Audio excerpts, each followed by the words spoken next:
Cover crops. You've heard about them, you want to start using them in your garden, but there's so many choices to choose from, you're having some trouble coming up with which one to decide on. Well, I'm here to help you.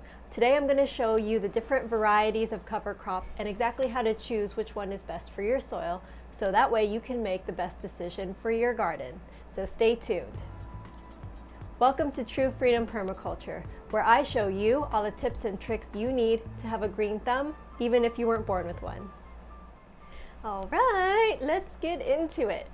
So cover crops are sown for a multitude of reasons, but a few of the main reasons are that they help to suppress weeds, they also help to prevent soil erosion, they add organic matter back into your soil, and after a growing season, your soil in your garden beds might be depleted of nutrients, and these cover crops will add them back in. Typically, cover crops are sown before the cold season, so maybe like late summer, early fall, and then the following spring when they begin to flower, but before they begin to seed, they're turned back into the earth. Now there are different methods of doing this as far as times to sow and turning it back into the ground, and I'll go over that a little bit later in this video. Now, these green layers, what they really have to offer are their roots.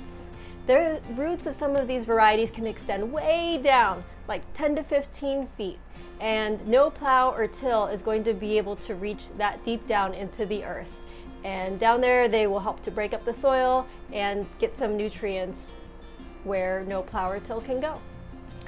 Now, what's really going to dictate which cover crops do well in your garden are the microclimate and also the variations in your soil. And that is specific, to each plot of land.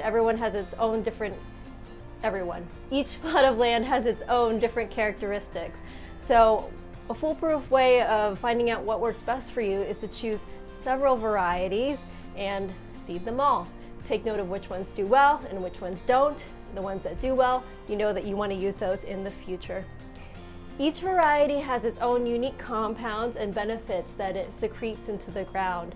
So permaculture is a huge promoter of diversity, and this extends into cover crops. So when it comes to selecting how many varieties you want to use, the more the merrier.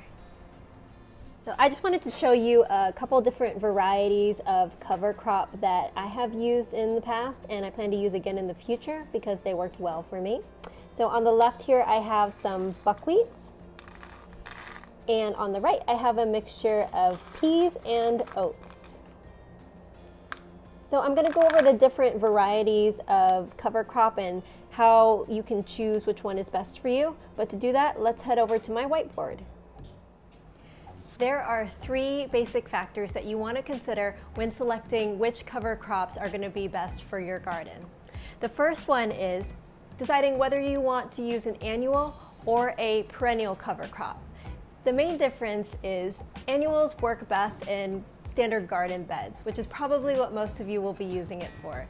These include raised garden beds.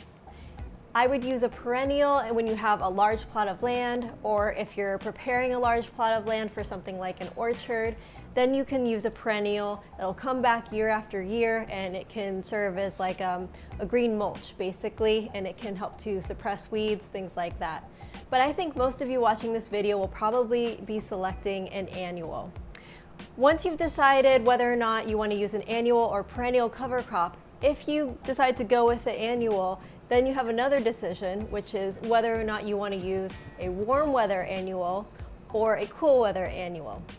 So the difference here, and I'm speaking for those of us in the Northern Hemisphere, is that the warm weather annual, these are going to be sown during late spring, early summer, and then before the cold season, before it begins to flower, you would just turn it over back into the earth. However, if you go with the cool weather annual, these are something that you're going to sow late summer, early fall. And what you would do is you would leave it for the cooler months, and then the following spring, they would start to flower, and before they go to seed, you would turn them back into the soil then.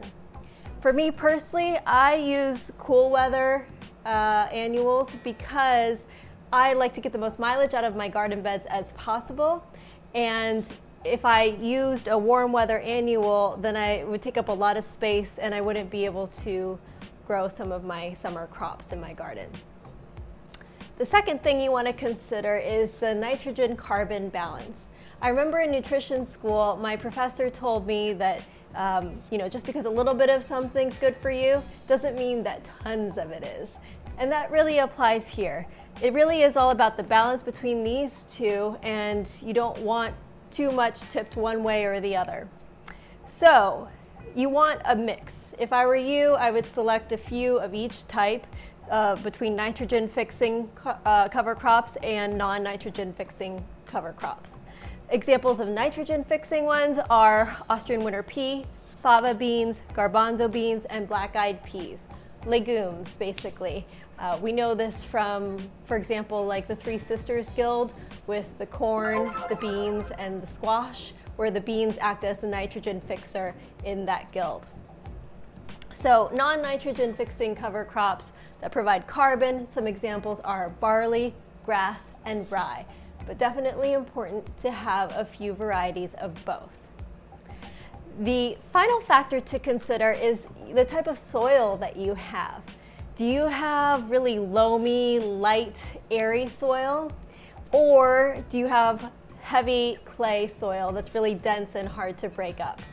So certain cover crops are going to do well in the lighter soil.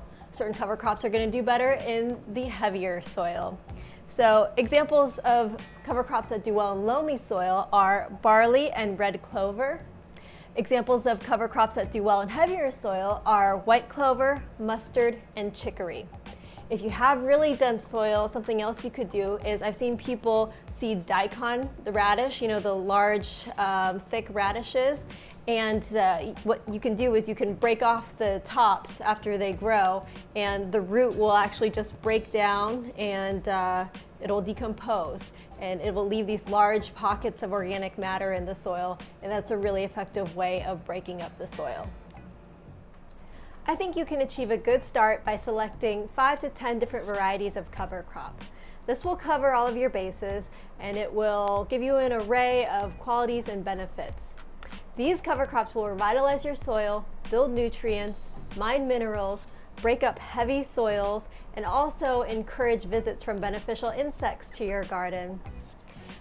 I hope this video has helped you navigate the world of cover crop selection. And cover crops are a type of mulch. So if you'd like to learn more about mulch, I go over in detail in this video coming up over here.